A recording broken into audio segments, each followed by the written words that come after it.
Good morning all of you. ધોરણ 9 હિન્દી. ગયા પિરિયડમાં આપણે પાઠ 12 રાણીનો અભ્યાસ કર્યો હતો. આજે આપણે પાઠ 15 13-14 અભ્યાસક્રમમાં નથી એટલે અત્યારે આપણે નહીં ભણીએ, પણ આજે આપણે 15 પાઠ દાજ્યુનો અભ્યાસ કરીશું. પાઠ 15 દાજ્યુ, એના લેખક છે શેખર જોશી. એનો સાહિત્ય પ્રકાર છે કહાની. દાજ્યુ એટલે મોટો ભાઈ એની આ કહાની છે. આપણે આ જોઈશું. પહેલા લેખકનો પરિચય મેળવીશું. शेखर जोशी का जन्म 10 दिसंबर 1932 को अल्मोड़ा उत्तरांचल के ओलिया गांव नामक स्थान पर हुआ. आपने केकड़ी एवं अजमेर में स्कूली शिक्षा प्राप्त की. लगभग 30 वर्षों तक इलाहाबाद के निकट एक सैनिक औद्योगिक प्रतिष्ठान में कार्यरत रहने के बाद आप स्वतंत्र लेखन कर रहे हैं. आपके चर्चित कहानी संग्रह है कोशिका, गटवार, साथ के लोग, दाज्यू, हलवाहा एवं नौरंगी बीमार हैं. आपकी आदमी और कीड़े कहानी को 1955 में धर्मयुग द्वारा आयोजित कहानी प्रतियोगिता में प्रथम पुरस्कार प्रदान किया गया. नई कहानी आंदोलन के चर्चित कथाकार महावीर प्रसाद द्विवेदी पुरस्कार और पहल सम्मान से सम्मानित दाज्यू कहानी पर चिल्ड्रन फिल्म सोसाइटी द्वारा फिल्म का निर्माण. दाज्यू कहानी बाल श्रमिक पर लिखी गई कहानी है. मदन एक पहाड़ी बालक है जो पेट की आग बुझाने के लिए शहर में आकर एक होटल में काम करता है. भोलेपन में जिसे वह अपना दाज्यू अर्थात बड़ा भाई समझने लगता है, वही किसी प्रकार एक दिन अपने उसके मन पर आघात कर जाता है. इसका मार्मिक चित्रण इस कहानी में हुआ है. चौके से निकलकर बाई और जो बड़े साइन वाला बोर्ड छोटा कैफे है, कैफे एटले होटल, वही जगदीश बाबू ने उसे पहली बार देखा था. घोरा चिट्टा रंग, नीली शफाफ आंखें, सुनहरे बाल और चाल में एक अनोखी मस्ती पर शिथिलता नहीं. कमल के पत्ते पर फिसलती हुई पानी की बूंद की सी फुर्ती. आंखों की चंचलता देखकर उसकी उम्र का अनुमान केवल 9-10 वर्ष ही लगाया जा सकता है और शायद यही उम्र उसकी रही होगी. હવે એક હોટલ છે, હોટલમાં એક 9-10 વર્ષનો છોકરો ત્યાં કામ કરી રહ્યો છે.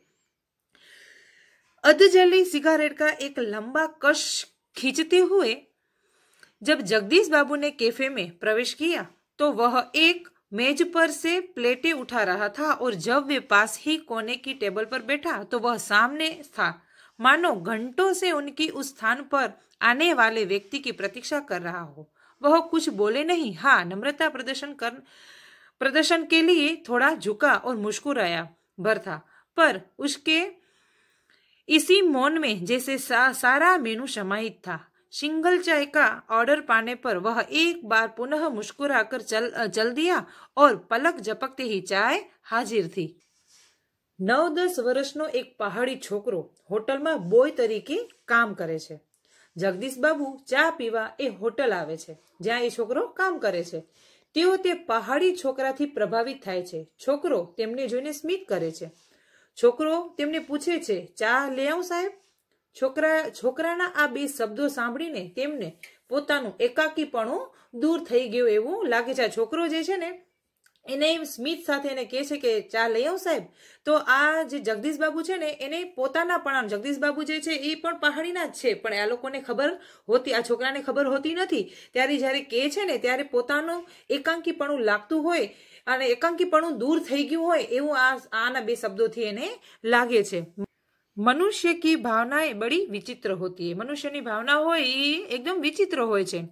निर्जन एकांत स्थान में निसंग होने पर भी कभी कभी आदमी एकांकी अनुभव नहीं करता. निर्जन एटले के सुनसान एवं कोई स्थान होय के निसंग एटले के कोईनो साथ न होय तेवुं, घणा बधा साथे होय छतां साथ न होय एवुं पण आपणे एकांकी एटले के अकेलापण नो अनुभव थतो होय ने क्यारेक आपणे एकला होय अने घणा बधा साथे होय एवो पण अनुभव थतो होय.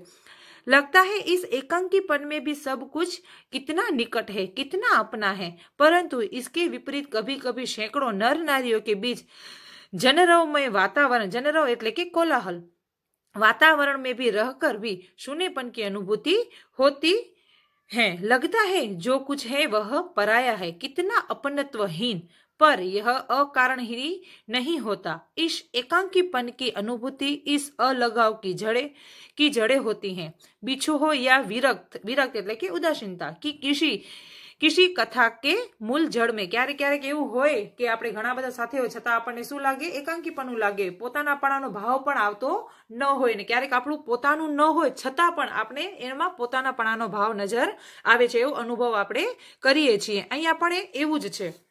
जगदीश बाबू दूर देश से आए हैं।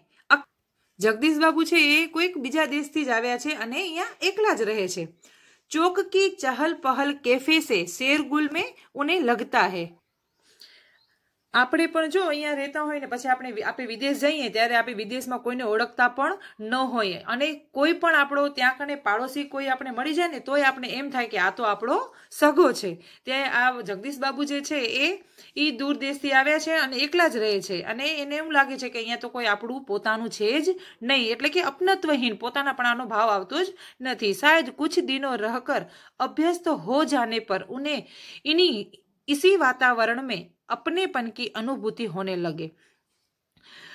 पर आज तो लगता है यह अपना नहीं, अपनेपन की सीमा से दूर कितना दूर है। और जब उन्हें अनायास ही याद आने लगते हैं अपने गांव, पड़ोस के आदमी, स्कूल कॉलेज के छोकरे, अपने निकट शहर के कैफे होटल के આપણે બીજા દેશમાં જઈએ ત્યારે સ્વાભાવિક છે કે આપણું આપણે જ્યારે હોય ત્યારે એની આપણે કદર ન હોય, આપણે ત્યારે યાદ ના આવે, આપણે જ્યારે બીજે જઈએ ત્યારે જ આપણે એ બધું યાદ આવે। ત્યાં એ માનું બધું જે છે એ યાદ કરે છે કે સ્કૂલ કોલેજના છોકરાઓ ને બાજુમાં જે હોટલ જે જ્યાં જતા હતા એ એના પાડોશી, એના આદમી, એ બધું એને જગદીશ બાબુને યાદ આવે છે। ચાય સાહેબ એ છોકરો જે છે 8-9 વર્ષનો જે છે એને જ્યારે હોટલમાં જાય છે જગદીશ બાબુ ત્યારે છોકરો એને પૂછે છે ચાય લઈ આવો સાહેબ। જગદીશ બાબુને રાખદાની में સિગારેટ જાડી એટલે કે જે સિગારેટ રાખવાનું આવે ને એને રાખદાની કહેવાય કે એની જે રાખો એનામાં નાખે। ત્યાં એ હોટલ હોય છે ને ત્યાં જગદીશ બાબુ દરરોજ ચાય પીવા માટે જતા અને આ છોકરો એના માટે ચાય રોજ લાવતો। उन्हें लगा इन शब्दों की ध्वनि में वही कुछ है जिसकी रिक्तता એટલે કે ખાલીપन है उन अनुभव हो रही है और उन्होंने अपनी शंका का समाधान कर लिया। क्या नाम है तुम्हारा? जगदीश बाबू એને પૂછે છે કે તારું નામ શું છે? તો કે છોકરો કે છે મદન। એ કે છોકરો કે છે મારું નામ મદન છે। अच्छा मदन तुम कहाँ के रहने वाले हो? जगदीश बाबू એને પૂછે છે કે મદન તું ક્યાંનો રહેવાસી છે? पहाड़ का हूँ बाबूजी। એ કે છે કે હું આવી પહાડીઓમાંથી આવું છું, ત્યાં રહું છું। पहाड़ तो सैकड़ों है। जगदीश बाबू कहे छे कि आवा पहाड़ तो घणा बधा छे, एटले नाम बोले छे आबू, दार्जिलिंग, मसूरी, शिमला, अल्मोड़ा। तुम्हारा गांव किस पहाड़ में है? बाबूजी आ बधा पहाड़ नाम बोले छे त्यारे कहे छे कि तू ज्यारे ई पहाड़नुं नाम शुं छे? इस बार शायद उसे पहाड़ और जिले का भेद मालूम हो गया। मुस्कुरा कर बोला अल्मोड़ा साहब, अल्मोड़ा એટલે એ કહે છે કે જિલ્લો અને પહાડ જે પહાડમાં એવી કે એકદમ નીચી જાતિની હોય ને વસ્તી એ ત્યાં બધી રહેતી હોય પહાડમાં અને જિલ્લામાં તો કદાચ એવા બધા રહેતા હોય। ત્યારે કહે છે હસીને કહે છે કે અલ્મોડા, મારા ગામનું નામ અલ્મોડા છે। અલ્મોડા में कौन सा गांव है? કે છે અલ્મોડામાં ગામનું નામ શું છે? વિશેષ जानने की गरज से जगदीश बाबू ने पूछा कि એને હજી પણ કેમ કે જગદીશ બાબુ પર ત્યાંના છે એટલે એને હજી એમ જાણવાની ઉત્સુકતા થઈ એટલે પૂછે છે કે અલ્મોડામાં કયું ગામનું નામ શું? इस प्रश्न ने उसे संकोच में डाल दिया। शायद अपने गांव की निराली संख्या के कारण उसे संकोच हुआ था। इस कारण टालता हुआ सा बोला वह तो दूर है साहब, अल्मोड़ा से 15-20 मील होगा। એ કહે છે કે મારું ગામ અલ્મોડાથી પણ 15-20 मील दूर છે। फिर भी नाम तो कुछ होगा ही। जगदीश बाबू ने जोर देकर पूछा। जगदीश बाबू એને પૂછે છે एकदम थी तो किसी कईक नाम तो हसे ने एनु नाम बतावे छे। वह संकुचता हुआ सा बोला ड्योटा लगो। जगदीश बाबू के चेहरे पर पुती हुई एकांकीपन की शाही दूर हो गई और जब उन्होंने मुस्कुराकर मदन को बताया कि वे भी उसके निकटवर्ती गांव के रहने वाले हैं तो लगा जैसे प्रसन्नता के कारण अभी मदन के हाथ से ट्रे गिर पड़ेगी। उसके मुंह से शब्द निकलना चाहा कर भी न निकल सके। खोया खोया सा वह अपने अतीत को फिर लौट लौट कर देखने का प्रयत्न कर रहा हो। હવે જગદીશ બાબુ પણ ત્યાંના જ્યાં આ છોકરો રહેતો હતો મદન, ઈ જ પહાડી ક્ષેત્રમાં જગદીશ બાબુ પણ રહેતા હતા. તો એને એમ થયું કે હું પણ ત્યાં ઈ જ બાજુમાં જ ગામમાંથી આવું છું. એ સાંભળી અને મદન જે છે એકદમ ખુશ થઈ જાય છે. અતીત ગાવ ઊંચી પહાડિયા નદી ઈજા, ઈજા એટલે માં, એની પહાડીઓ હોય ત્યાં બધા રહેતા હોય ને એને ઈજા એટલે એની મમ્મીને ઈજા જ કે. બાબા દીદી ભૂલી એટલે छोटी बहन, दाजू એટલે बड़ा भाई। मदन को जगदीश बाबू के रूप में किसकी छाया निकट जान पड़ी? ईजा नहीं, बाबा नहीं, दीदी नहीं, भूली नहीं, दाजू। हाँ दाजू। जયારે जगदीश बाबुए कीधुं ने के हूँ पण ई ज पहाड़ी क्षेत्रमांथी आવું છું ત્યારે મદન ને પોતાનાપણાનો એક અનુભવ થાય છે કે એને મોટો ભાઈ એટલે કે દાજુ કહીને એને પુકારે છે। 2-4 ही दिनों में मदन और जगदीश बाबू के बीच की अजनबीपन की खाई दूर हो गई। टेबल पर बैठते ही मदन का स्वर सुनाई देता। हवे 2-3 દિવસમાં जो મદન અને જગદીશ બાબુ એકબીજાથી પરિચિત થયા એટલે અજનબી જે છે હતું એકબીજાપણું એ બધું દૂર થઈ ગયું। એની જે અજનબીપણાની જે ખાઈ હતી એ દૂર થઈ જાય છે અને બંને જણા એ ચાય પીવા જાય જગદીશ બાબુ ત્યારે મદન અને જગદીશ બાબુ બંને ત્યાં બેસીને વાતો કરે અને કાંઈ પણ જોતું હોય તો મદન એને તરત જ લાવીને આપે છે। તો વિદ્યાર્થી મિત્રો હવે આપણે નેક્સ્ટ પીરિયડમાં જોઈશું આગળ કે દાજ્યુ જે છે એને કઈ રીતે પોતાનાપણામાં એને લઈ લે છે અને મદન પણ એને કઈ રીતે મદદ કરે છે।